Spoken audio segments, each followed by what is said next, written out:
All right, Two Urban Guys writes, listening live from London, love the show. Leto looks like he's going to smash it on Suicide Squad, but because Heath Ledger's Joker is so loved, is he fighting a losing battle because people will automatically say Ledger was better? I don't think he's fighting a losing battle as long as his Joker is not the same as Heath Ledger's Joker. If he tries to do an imitation of Heath Ledger, which it doesn't look like from the trailer, then I think he's fine. People will always compare it to Heath Ledger's, but as long as it's different enough, just like Heath Ledger's Joker was much different than Jack Nicholson's from Batman, I think he can do it.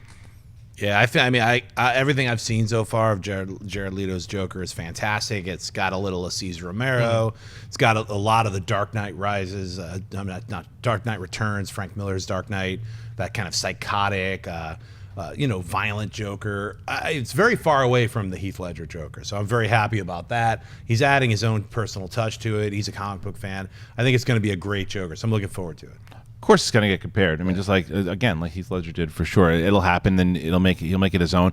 But I'll tell you what, and I'll already put the stamp on it. I think he has the best Joker laugh of all time. It's creepy. That laugh is the best. Yeah, it's really good. It's so good, and I think that we'll see a lot more of him. It's what he's going to do. So far, what I've seen in the brief stuff that we've seen of him so far is it looks like a mixture of a lot of Jokers from the past. Yes. I think that's a good choice. I think it's a choice. I'd like to see, it reminds me a little, he took a little bit of Nicholson there. He took a little bit of Ledger there. There's this little Cesar Romero there. That's great. Yeah. I want to see it all, and I think that's a smart move because there's been so many before you. Pay respect to it, and then let me see your take on it too, and that's the type of actor he is, so I think he'll be fine. All right, what's next? All right, Jonathan Peck asks, Star Wars Episode 8 is crashing on the same day as Spielberg's Ready Player One. Will Warner Brothers push back on Ready Player One? I guess that answers that question. Yeah, I think so. You think they'll move it? They got to. I think they may move it up more. Like Mission Impossible? Yeah, something like that. You do not want to. It's too similar. And Spielberg's part of the Star Wars family, even though he's never directed. He's part of the Star Wars family. I mean, he's the one that championed J.J. Abrams. Obviously, his relationship with Lucas. That will be. I think that Disney will talk to Spielberg about it, and they'll have a conversation. But they'll move it up 2 weeks. Yeah. I'd see the earliest 2 weeks, if not a whole month early. I say a whole month because Avatar, they're saying probably will be 2 weeks before Star Wars Episode 8, and then you want to get cushion from that as well, so maybe a month before that. And I'm sure Spielberg already got the phone call before they made the announcement. That Kathleen Kennedy probably called him and said, "Listen, Steven, here's," because they're like best friends. Doesn't Spielberg get the phone call for everything though? Probably, but those two are like frickin' frack. Kathleen Kennedy and Spielberg. They'll be announcing that move like tomorrow. Yeah. So I wouldn't worry about it. All right, what's next? Isaiah asks, do you think celebrities boycotting the Oscars are justified in their actions? I think it's up to them. I think it's a choice that they can make, and they can choose to or not to. I mean, I think Mark Ruffalo, is considering as well, along with Spike Lee and Jada Pinkett Smith. So, and Will Smith now said it too as well. Yeah, so I think it's up to the individual if they want to or not.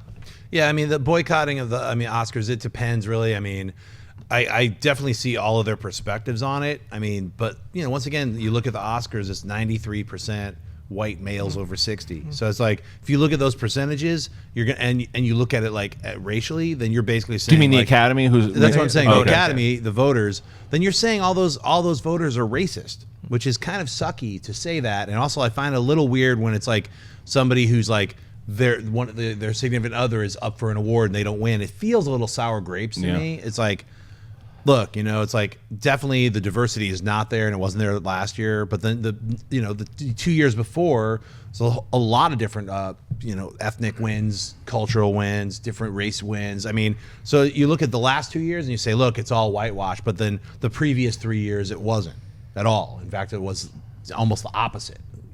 So I don't know really how to feel about it. Like, I'm a white male, so I should shut up, I guess. I don't have an opinion. I know it's weird. But I mean, like you said, it's everyone's individual opinion. And if they feel like there was a lot of choices that were made this year that were unfair, I felt there were a couple, but it's like, that's my feeling about it. I'm not even part of the Oscars, but I'm like, boy, it would have been great to see Beasts of No Nation up there because I thought that was an incredible film. Idris did an incredible job. There's a lot of different people that I think could have had a chance to be nominated but weren't. But I'm not going to boycott it. So. Again, if that's the choice that they want to make, I don't think necessarily a boycott is the answer, because like we were saying the other day, I think it's more about a problem in casting today. I think it's a problem about more opportunities. I don't necessarily think it's the Oscars' fault, the Academy's fault here. And I don't think a boycott of that particular award ceremony is the answer. Personally, I think something like what you mentioned, Idris Elba, if you listen to his speech, what he made the other day about diversity and addressing the Oscars, it was more about the opportunities and giving more people of not just African American, but with Latinos, with the gay community, with all like everyone, and making it all about everyone, and having like his speech. If you have not read it, read Idris Elba's speech. The guy is an ambassador for humanity. He's so great.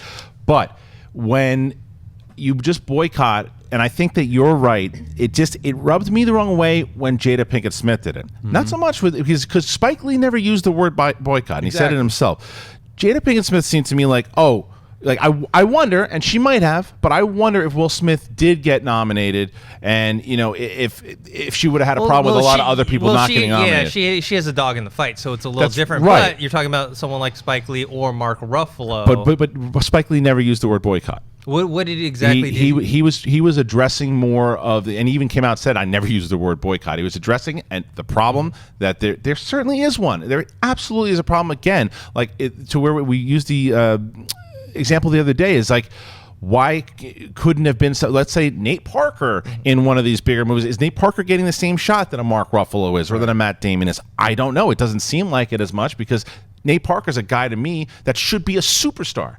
And you see him every once in a while.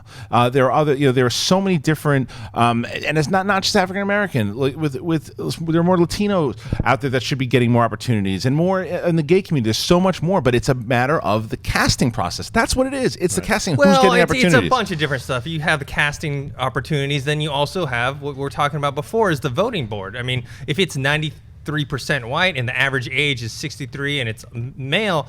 I think it was like 67% male. Then you don't have diversity in the voting. But let me ask you a question, because you're not a white male. If you were on the Academy Award voting, who would you have taken out that did not like? So if there's someone so if it's a Will Smith or if it's Idris Elba, would you have taken out anyone that got nominated? You might. I'm just curious. Is there anyone that you would have voted out? I'm not sure. I mean, I had to think about that, but I definitely would have something like a Michael B. Jordan in consideration for Best Actor, and also we don't know if he wasn't considered though. And Jason Mitchell for Best Supporting. But who are you taking out? Well, I have to take a look at that list. And that's the most stacked one. You got Rylance, I have to take a look at that list. You got Rylance. You got, Stallone. That was it Bryan Cranston that's Best Actor. But if you look at, I remember looking at that list. That is a stacked list. Yeah. Now, Michael B. Jordan, though, isn't supporting. He's Best Actor. Yeah. So who would you go in Best Actor? It's tough. That's what I mean, though, to where if there are more opportunities for minorities to do it, I don't know. Yeah, and then, I don't know, for me personally, like something like I would put Creed in the Best Picture nomination versus something like Bridge of Spies. I'm not going to disagree with you there. So what I'm saying is that it doesn't necessarily mean that those movies would have gotten in there, but who knows? Right. I mean, you definitely have to have a diverse voting base. Of course, that's going to affect things. Yeah. It's not something where people are voting and going, haha, I don't want any diversity at all. Right. That's not, see, the thing about like kind of that type of stuff is it's never like a conscious decision, or most of the time it's not a conscious decision. It's something that people are like subconsciously like, they forget about certain things, you know, and they're like, I don't remember that, or that's not in my wheelhouse. I think that's my point, though, too, that I just want there to be more opportunities that where it's going to be impossible for them to go, I forgot about that, because there's so much more. There's so many more of these actors and actresses that have a shot. It just doesn't it bothers me that you go, well, Will Smith, Idris Elba, you can maybe count 5 on your hand. That shouldn't be. It should be 10, it should be 20, 30. There should be so much more, and there's not. And that's not the Academy's fault. No, it's not. It's indicative of our society's fault. So much deeper than just the filmmaking, film-going experience. Natasha, any thoughts on this? I mean, the only thing that I would hate to see is kind of like a quota, like, all right, I would never want to see that either. Yeah, exactly. So one of the points that John made, I think our last mailbag that we did was, if you could argue, if you could switch out certain people based on their performances, would you? And I think he said no. And after seeing a few of the films and actors that have been nominated, I'd have to agree with him. The Jada Pinkett Smith speech kind of like resonated funny with me, because I felt like because because of her husband. Like, I didn't know if that was something that tipped her off. But I mean, I think if you're gonna boycott something, it's something you're passionate about. Like, you should be able to do that, and maybe that'll bring some change. Well, along your lines, though, if you notice in television, there's much more diversity and opportunities for people, for women and people of color, because then you have more people nominated in the Emmys. You also have a lot more opportunity in TV now with Netflix, Amazon, all the networks, all cable. There's so much. It's more of a broad place to go and because it's so hard to get independent films, man. Now, I mean, it's like this, the independent films and the big budget films. They have like a list of actors. It's easier for people to get. There's more opportunities in television right now because there's so much more, and I think that's why so many actors and actresses are going. Like, look at the star power that's in TV now. Like, some of the TV stars now are like were movie stars of the past, or even still. I mean, look at someone like Ben Mendelsohn, who does both. There's more opportunity in TV, and then Ben Mendelsohn, obviously a white guy. But I'm just saying, in regards to there's so many actors and actresses that have chances now there than they don't have in film. Just playing devil's advocate. The Martian, right? You have Matt Damon. That's a big budget film, and it's being sold overseas. It's being sold globally, and that's why when you have like something like a film like that where it's like one central character and you have to get it across, you have to open it in all these different countries. And why do these countries all have these giant faces that float on the billboards and the posters? Because it's recognition and it's a brand, and it's like that actor or actress can open a movie. Yeah, Not for here in sure, America. sure. But nowadays, the movie star isn't as big as they used to be. But they still open internationally, though. Some of the big ones do. But like, Can you replace Denzel Washington and put him in The Martian, and would it have the same box office? Would he have even gotten nominated? A younger Denzel Washington. But I'm just saying, sure. maybe he would have got nominated more so than even a Matt Damon. If you play up, like, get the best actor that you can possibly get, regardless of their box office. Well, let me give you examples. Another Ridley Scott film. I mean, obviously Christian Bale is a big guy, and I love Joel Edgerton. He's not a huge name that's going to bring people in. And in Exodus, Gods Amongst Kings, or whatever the hell that title was. That's a great point. That movie bombed. Look at Peter Pan, or whatever the hell that is. You had Rooney Mara taking the place of a Native American princess. Right.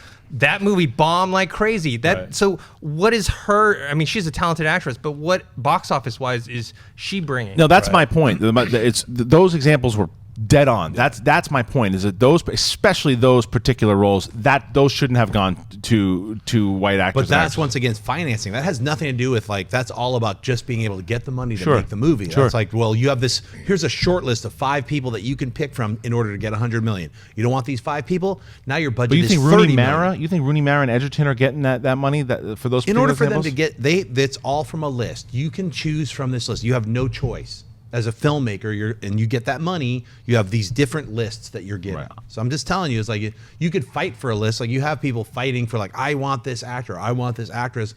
Then you're gonna suffer. They're gonna say, oh, well, we'll take $20 million away from you. Now you still want them? See, I get that list when it's Leonardo DiCaprio, and then it's like Michael B. Jordan. That's the one I understand, like Johnny Depp or Matt Damon. If Michael B. Jordan and Leonardo DiCaprio, like, look, we're gonna be able to sell this movie more with Leo. But then it's like Joel Edgerton, or again, Nate Parker. Put Nate Parker in there. Give Nate Parker a shot if his audition was better. Yeah. If his audition was better. But again, if Joel Edgerton, for some reason, that fit Ridley Scott's vision, and that was the case, it's a hard one to fight. It's a hard one to fight because I'm with you so much. Those should, and Bale also. Bale shouldn't have been in it. Plus, it was but at least you could sell me on, like, okay, he's a box office draw or something like that. Right. You're not it's Batman. So, all right, let's do one more. All right, lighten it a bit. Yeah. Kgrabber writes, love watching the show live. How soon will the next Chipmunks movie be announced in December 2017? Yay! Return of the Shit Rats! Man, I was waiting for someone to ask that, because, man, I love the ones that I didn't see yet. I was hoping to make more. I thought we were going to end the episode on an upper. Now he we're did on a stockpile. What was the guy's name? I thought it was an upper. What was the guy's name? Kgrabber. Kgrabber was like, I got you, suckers. You're like, all right. Chipmunks for you. Suck it. Come on, we'll talk about the shit rats. Yeah. Episode 23. Yeah. They made money. It's the only person that saw Chipmunks It's 4 or 5 horrible. or whatever. Yeah, It's he had to torture. sit through it. It's awful. My 4-year-old daughter was like, "Let's get the hell What out was of it here." called? Road Shank? What was it even called? Road chip, Road chip. road chip, Right. and I was Road calling murderers. it. What was that? I was wait, the road chip, yeah, because I was calling it chipwrecked, and I guess that was the second one. I don't know what it's called, but it's horrible. It's That's the second or third one. who gives a shit? It's horrible. It doesn't stop matter. now. Get it out of there. They're probably waiting for Star Wars. They're like, oh, Of course. let's Oh. release They it moved right the next dates. year. It's supposed We to gotta come move out. the After Star date. Wars Yeah. moved, they moved it They were to just December. follow Star Wars like a chipmunk. Jason Lee, what Yeah. is Jason Lee doing? Kevin Smith, please save Jason Lee. Please. Can you Save smell him. what the chipmunk Hey, is shitting, they're making you know? Mallrats too. So Yeah, there save you go. Jason Lee. Like, can we start a campaign? Save Jason Lee. He's Hashtag. going to be in Mallrats. Okay, fine. We'll get him in Mallrats 2, 3, 4, and 5. Get him out of the shit rats. Yeah. Chipmunks forever. Oh, the worst. Hey guys, if you like this clip, click here to watch the entire episode. Also, make sure you subscribe to our YouTube channel because it'll help you stay up to date with all the stuff we've got going on here at Collider.